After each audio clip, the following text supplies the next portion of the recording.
My name is Isabella Carter. And if someone had told me a year ago that my relationship with my own father would fracture over money that didn't even matter to me as much as the principle behind it, I would have laughed.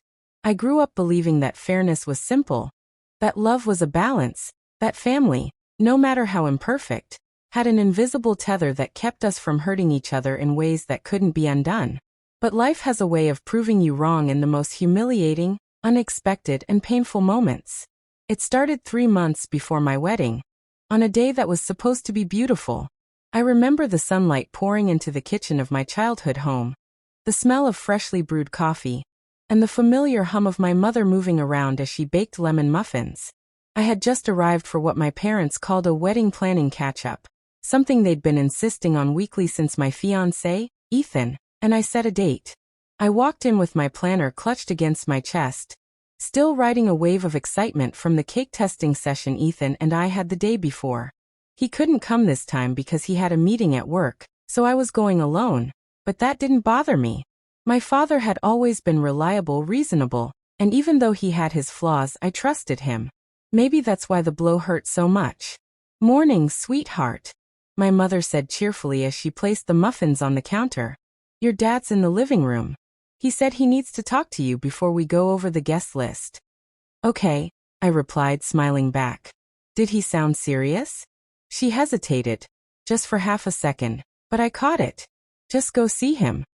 My heart fluttered nervously.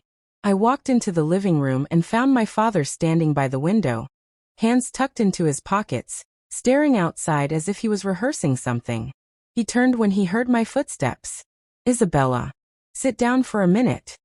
That tone, low, heavy, controlled. It wasn't serious, it was final. Still I sat. My planner remained on my lap, untouched, because deep down I sensed that whatever he was about to say would throw every one of my carefully laid plans into chaos. "I need you to understand something before you react," he began. "When someone opens like that," I said carefully, "it's usually because they already know I won't like what comes next." He sighed, rubbing the back of his neck. "I'm not your enemy. I'm your father, and I'm trying to do what's right." "Okay, what's this about?"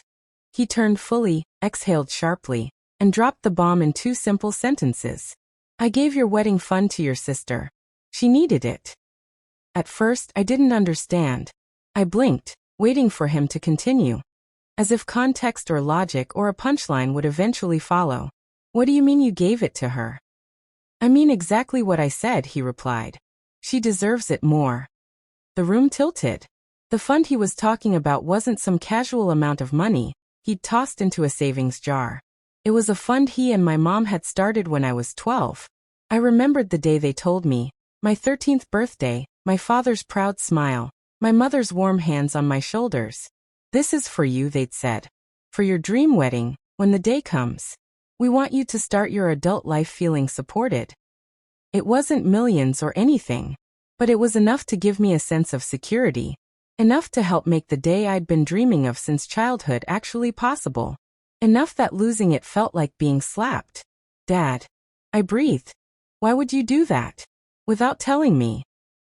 He didn't flinch. "Because your sister is going through a hard time.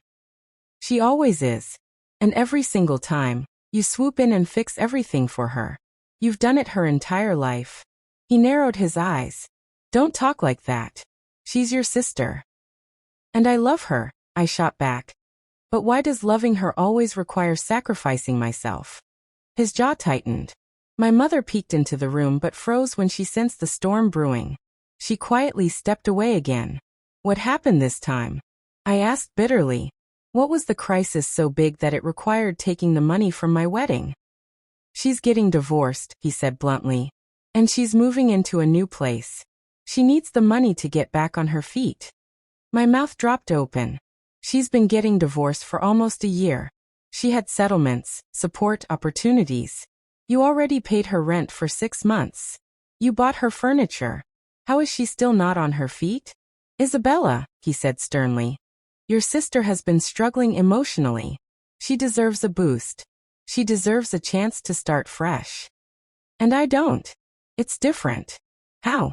I demanded. He paused. Then he delivered the sentence that would echo inside my head for months. Because she's been through more than you. She deserves this. I felt something inside me crack. Not a small crack, not something superficial. Something deep. Something fundamental. Dad, I whispered. You promised me that money. For 15 years. You told me you were saving it for me. And I also promised to help both my daughters, he said. This was the right thing to do. No, I said softly. It wasn't. I stood up. My legs felt weak. So what now? I asked. Am I supposed to pretend everything is okay? That this wasn't a betrayal? He frowned as if he couldn't understand why I was so upset. Can't Ethan cover the wedding costs? My stomach twisted. He shouldn't have to. This wasn't supposed to be his burden. He shrugged. Well, you're marrying him. Isn't supporting each other what marriage is about? I stared at him speechless. Was this really my father? My mom finally approached, wringing her hands. Honey, maybe let's calm down. No, I said, stepping back. I need to go. Isabella, my father barked. Don't be dramatic. Dramatic. I laughed, short, sharp, humorless. You just stole my wedding fund and gave it to Emma because she deserves it. And I'm dramatic? He opened his mouth to argue, but I didn't let him. I'll talk to you later. Not now. I walked out of the house, ignoring the way my mother called after me. I sat in my car, closed the door, and felt the first tears spill hot down my cheeks.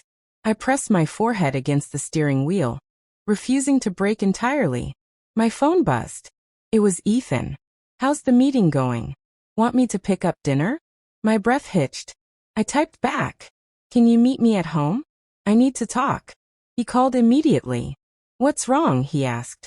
His voice, warm, steady, grounding, made me inhale shakily. I'll tell you when I get home. I drove in silence, replaying every second of the conversation with my father. Anger mingled with disappointment and something worse, a sense of worthlessness. Because if your own father could dismiss your feelings so easily, what did that make you? When I walked into our apartment, Ethan was already waiting, standing near the sofa with that worried crease between his eyebrows. The moment he saw my face, he rushed forward and wrapped his arms around me. Talk to me, he murmured. What happened? I told him everything, word for word. And as I spoke, his expression changed from confusion to disbelief to anger. He what? Ethan exploded when I finished. He took the money? Without talking to you. I nodded. And then said your sister deserves it more? Ethan asked slowly, as if repeating it out loud might make it less insane. Another nod. Ethan paced, running a hand through his hair. Unbelievable.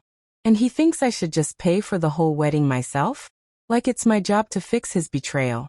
I don't care about the money as much as. I know, he said immediately. It's the disrespect. It's him acting like you don't matter as much.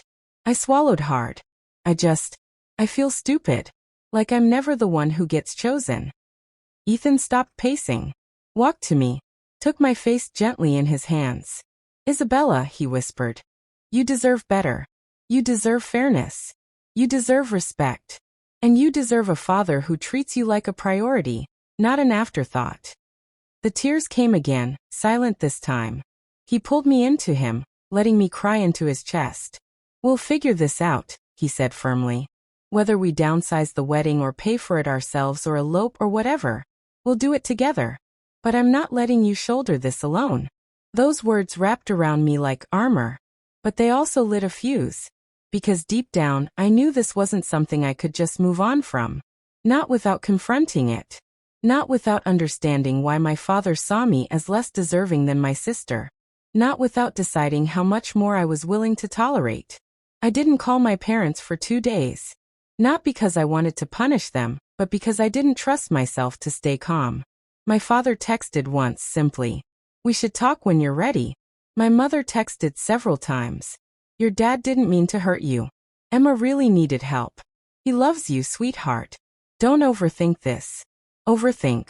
I was overthinking, apparently. Meanwhile, the sister for whom all this had happened? She hadn't reached out at all. Not until the third night. Around 11:30 p.m., my phone lit up with her name. Emma. Against my better judgment, I answered. Hey, she said softly. Mom told me you're upset. A humorless laugh escaped my lips. You think. Silence. Then she said the one thing that made my blood boil. Look, I didn't ask Dad to take your money. He offered. I just accepted. Of course you did, I snapped. You always do. That's not fair. No, I said. What's not fair is everything you've been given your entire life without ever facing consequences. What's not fair is Dad acting like I owe you my wedding because you're going through a hard time again. Her voice trembled. I'm sorry you feel that way. The classic non-apology. I hung up. After that, I made a decision. I would speak to my father. But not alone. Ethan insisted on coming with me. And normally, I would have said no. Because bringing your fiancé to confront your father felt like adding gasoline to a fire.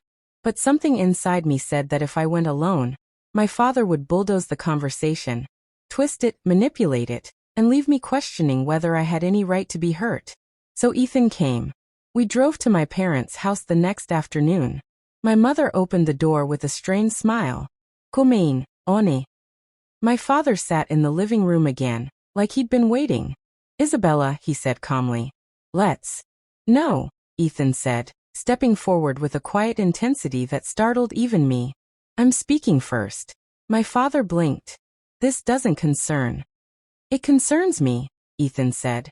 Because you told my fiancé that I should pay for everything since you decided to give away her wedding fund behind her back. So yes, it concerns me. My father's expression hardened. I won't be disrespected in my own house. Then don't disrespect the woman I love, Ethan replied evenly. I had never seen Ethan like this, steady, firm, not raising his voice once, but commanding the room in a way that made even my father sit back. She deserved that money, my father muttered. Ethan stepped closer. Then tell me why. Why does she deserve it more than Isabella? My father opened his mouth, closed it, opened it again. Emma needs help, he finally said. We know, Ethan replied. But that doesn't answer the question. Why does needing help mean Isabella gets punished? My father froze. Punished. The word hung in the air like a weight. My mother sat down slowly. Her eyes were glossy.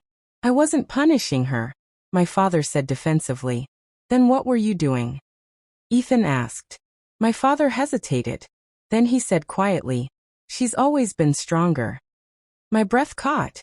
Stronger? I repeated. What does that even mean? You don't need as much from us, he said. You never have. You're independent. Responsible. You make good choices. You don't struggle. You don't fall apart like Emma does. She's fragile. She always has been.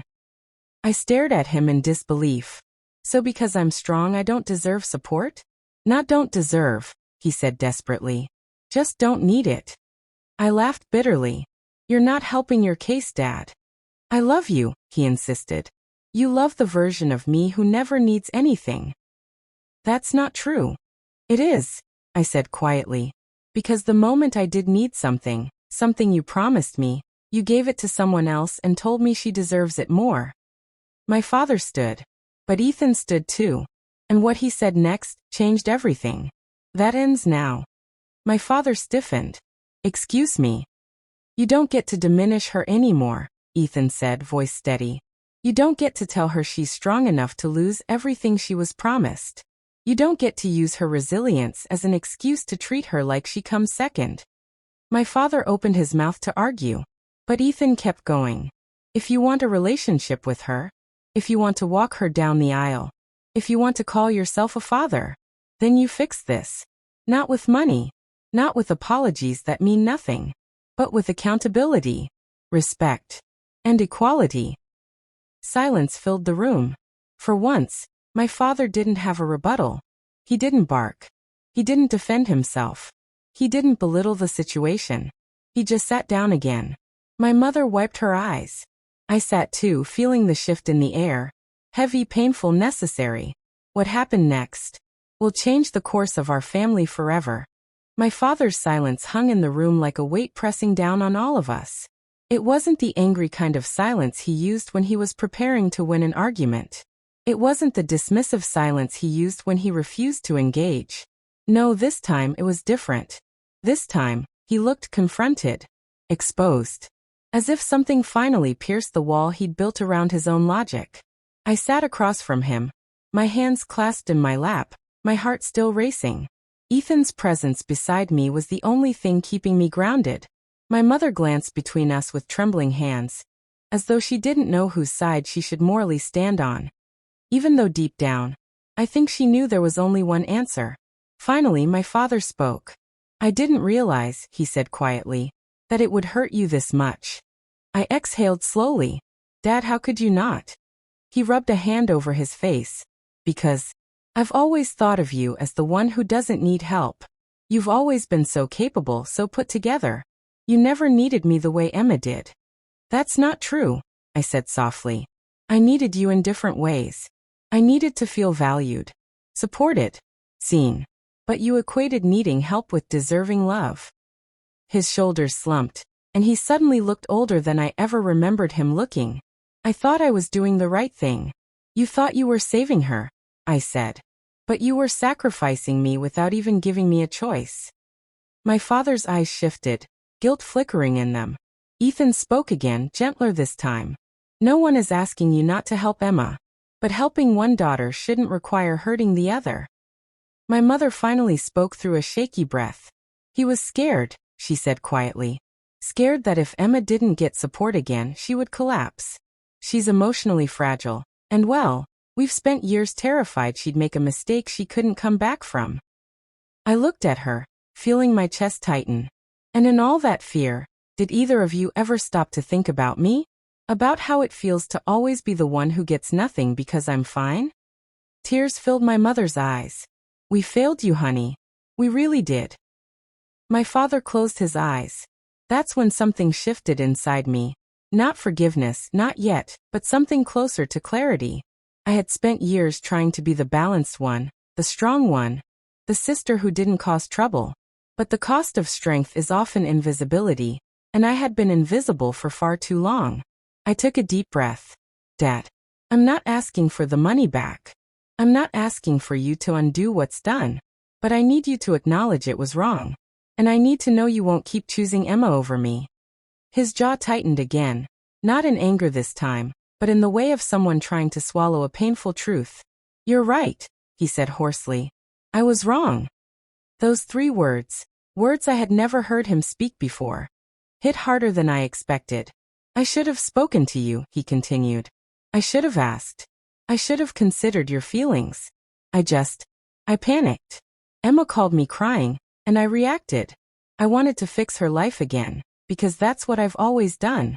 And I didn't want to believe I could hurt you in the process." "But you did," I said. "And it wasn't fair." He nodded slowly. "You're right." The room felt lighter for a moment, until another voice broke the brief calm. "Are you kidding me?" We all turned toward the hallway. Emma stood there, arms crossed, eyes blazing. "I came because Mom said you were all talking," she snapped. "And now I hear you blaming Dad?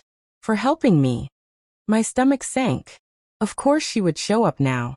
"Emma," my mother warned softly. "Please." "No," she shouted, stepping further into the room. "I'm tired of everyone acting like I'm the problem. So he helped me, so what? My life fell apart. My husband cheated on me. I had to leave my house. I had nowhere to go. You had everything," I said quietly. "You had support every step of the way." "Oh please," she scoffed. "Don't act like you've never gotten anything." "Emma," Ethan said sharply, "no one is blaming you for needing help. But taking Isabella's wedding fund." "I didn't take anything," Emma cried. "Dad gave it to me. And you didn't think to say, 'Hey Dad, that belongs to my sister?'" Ethan shot back. Emma flushed angrily. "It's not my job to keep track of what's hers. He's the parent."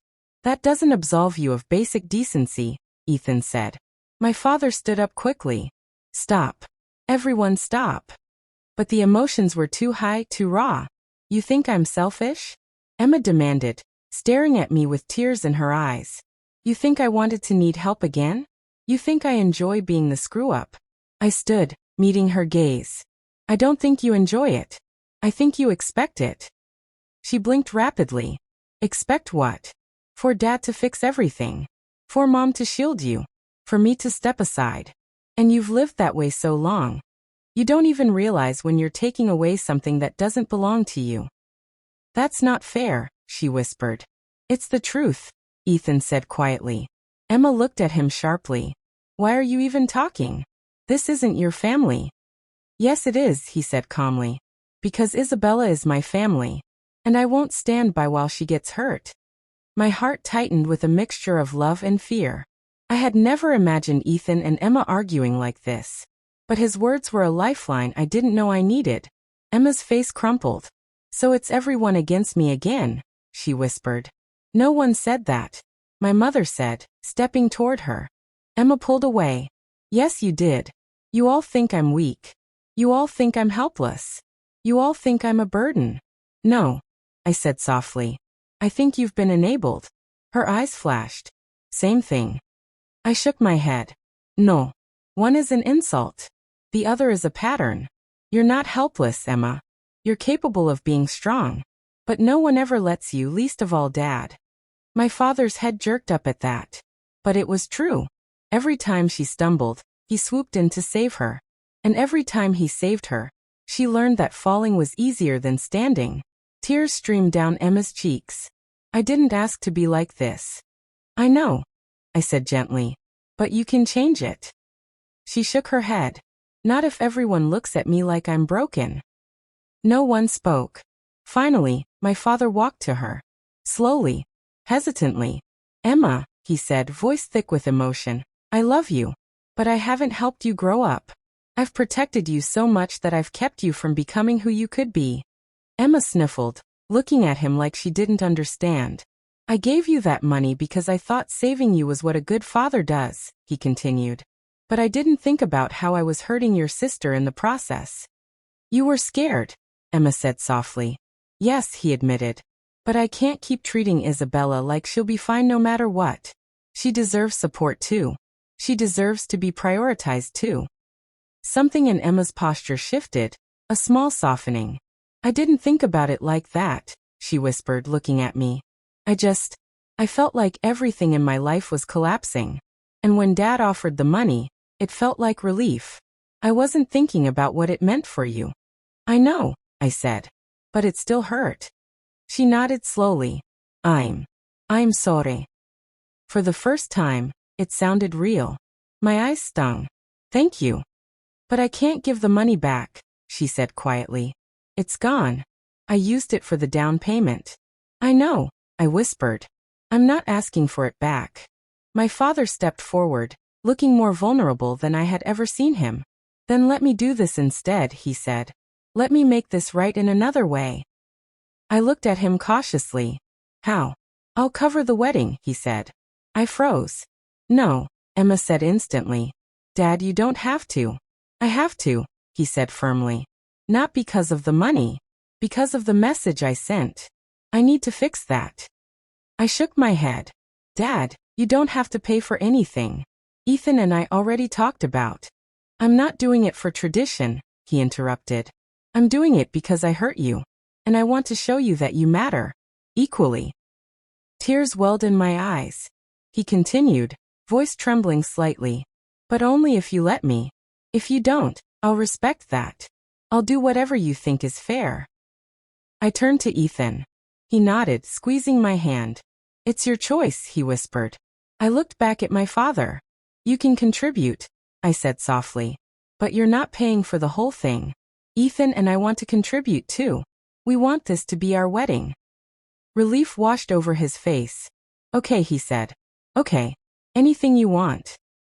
My mother exhaled shakily, wiping tears. Can we just hug? Please. For the first time in days, I smiled a little. Yeah, we can. We all came together. My parents, Emma, Ethan, and me, in an awkward, imperfect family embrace that somehow felt like healing. Not complete healing. Not instant. But a beginning. Over the next few weeks, things shifted. Not dramatically, not magically, but gradually. My father became more aware of his words, more considerate of his choices. He'd ask me before making assumptions. He'd check in about the wedding plans instead of brushing them aside. He even apologized again, privately, one afternoon when we were reviewing the seating chart. "I never wanted you to feel unloved," he said quietly. "I know," I replied.